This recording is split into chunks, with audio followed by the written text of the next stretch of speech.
Hello दोस्तों। आज हम लेकर आए हैं the richest man in Babylon पुस्तक का सारांश, जिसका हिंदी अनुवाद है बेबीलोन का सबसे अमीर आदमी। Second part. अध्याय 6, बेबीलोन का साहूकार। ये स्टोरी एक स्पीयर मेकर की है जिसे राजा से 50 पीस गोल्ड गिफ्ट मिलता है। उसे बढ़िया क्वालिटी के स्पीयर बनाने होते हैं। तो स्पीयर मेकर रोदान एक साहूकार के पास जाता है जिसका नाम था मथोन। रोदान मथोन से मॉनिटरी एडवाइस लेना चाहता था क्योंकि उसे इस बारे में कोई खास आइडिया नहीं था, और साथ ही उसने ये भी बताया कि उसकी बड़ी बहन अपने हस्बैंड अरमान के लिए कुछ पैसे चाहती थी जिससे कि वो एक मर्चेंट बन सके। रोदान की बात सुनकर मथोन उससे कहता है कि वो उसे 2 डिफरेंट स्टोरी सुनाएगा जिसे सुनकर शायद वो कोई बेटर डिसीजन ले सके। अपने फ्रेंड्स की हेल्प करना कॉमन बात है, लेकिन अगर आप हेल्प कर रहे हैं तो कुछ इस तरह करें कि वह आपके दोस्तों को कोई एहसान ना लगे। जैसे एग्जाम्पल के लिए मथोन एक किसान की स्टोरी सुनाता है जिसे जानवरों की लैंग्वेज आती थी। एक दिन शाम के वक्त वो किसान अपने अस्तबल के सामने से गुजर रहा था तो उसने बैल को गधे से बोलते हुए सुना कि मेरा काम तुम्हारे काम से ज़्यादा मुश्किल है क्योंकि मुझे पूरा खेत जोतना होता है जबकि तुम सिर्फ किसान को अपनी सवारी कराते हो। बैल की बात सुनकर गधे ने कहा कि तुम कल बीमार होने का नाटक करना, फिर तुम्हारा काम मैं कर लूँगा। दूसरे दिन प्लान के हिसाब से बैल बीमार हो गया तो किसान ने उसके बदले गधे को खेत जोतने के काम में लगा दिया। शाम को बैल ने गधे का शुक्रिया अदा किया कि उसने इतनी मदद की और उसे रेस्ट करने का मौका दिया। ये बैल और गधे की ट्रू फ्रेंडशिप की स्टोरी थी जो मथोन ने रोदान को सुनाई। अब दूसरी स्टोरी इस तरह है। एक बार मथोन ने रोदान से पूछा कि क्या इसे ट्रू सेंस में लोन माना जाएगा अगर लोन लेने वाला इंसान उसे वापस ना कर सके तो। मथोन ने खुद ही अपने सवाल का जवाब भी दिया। उसने कहा कि 3 टाइप के लेनदार होते हैं। फर्स्ट टाइप के हुए जो अपनी कैपेसिटी से ज़्यादा लोन ले लेते हैं।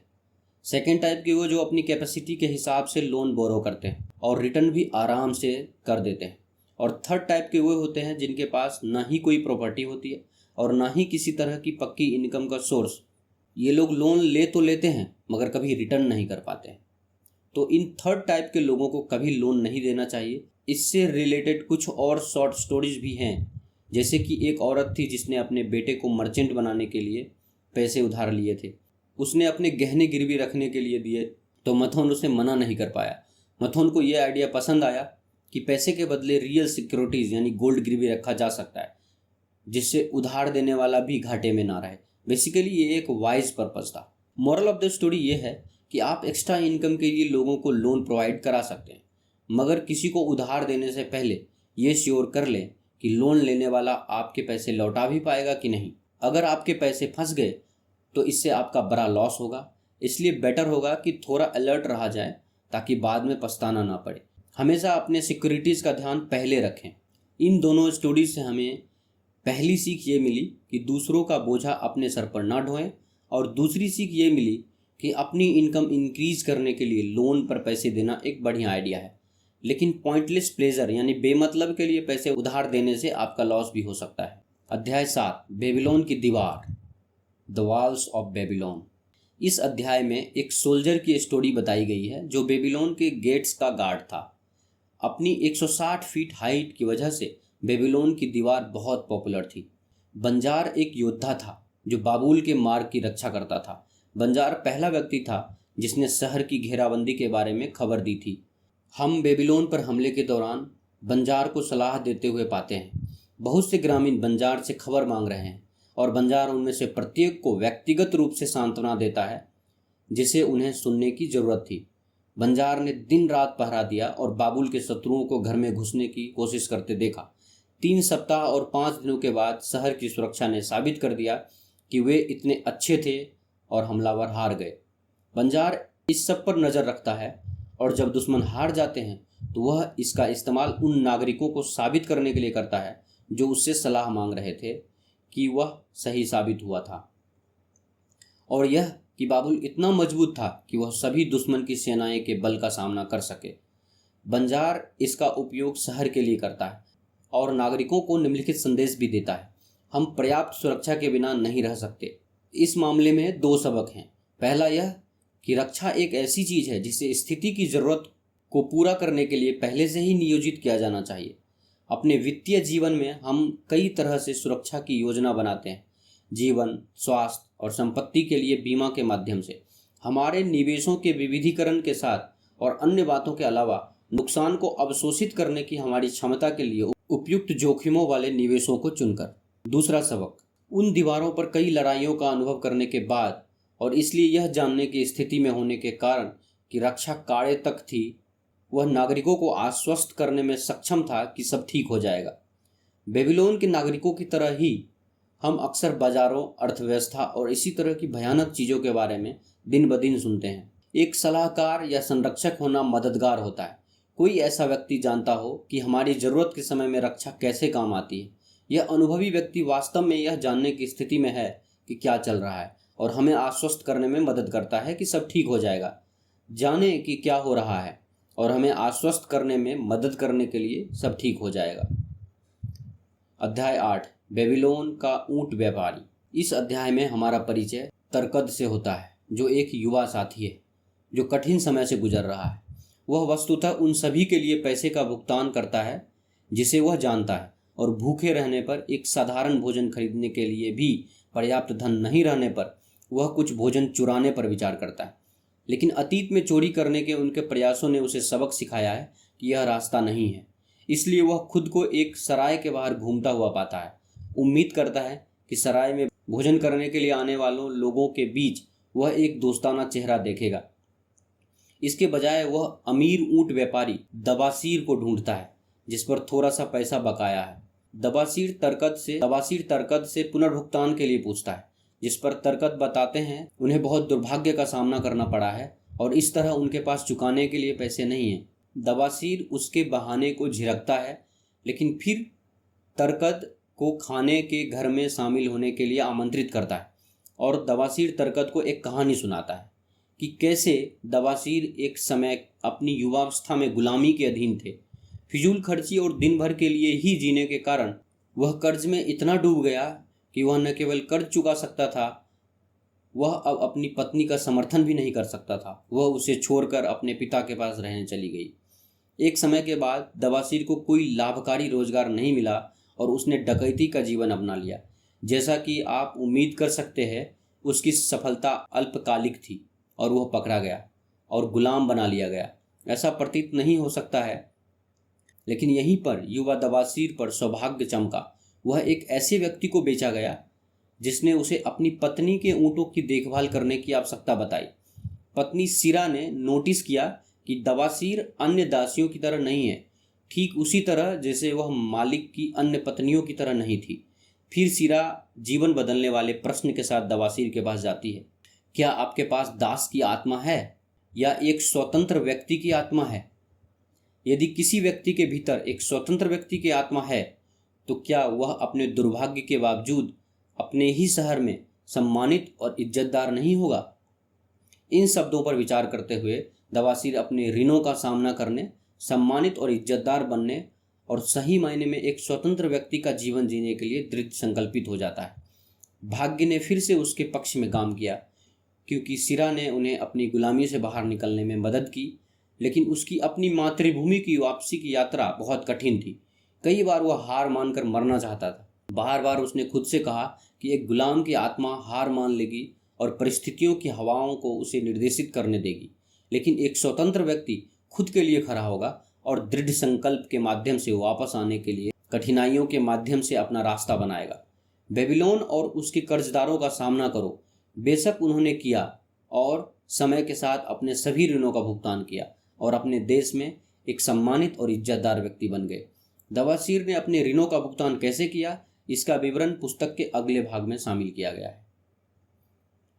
आत्मदया और परिस्थितियों को अपने जीवन को निर्देशित करने की अनुमति देना एक गुलाम की आत्मा वाले पुरुष या महिला के कार्य हैं। अपने जीवन में उन परिस्थितियों का प्रभार लेना, कार्रवाई की आवश्यकता होने पर कार्रवाई करना एक स्वतंत्र आत्मा वाले पुरुष या महिला के तरीके हैं।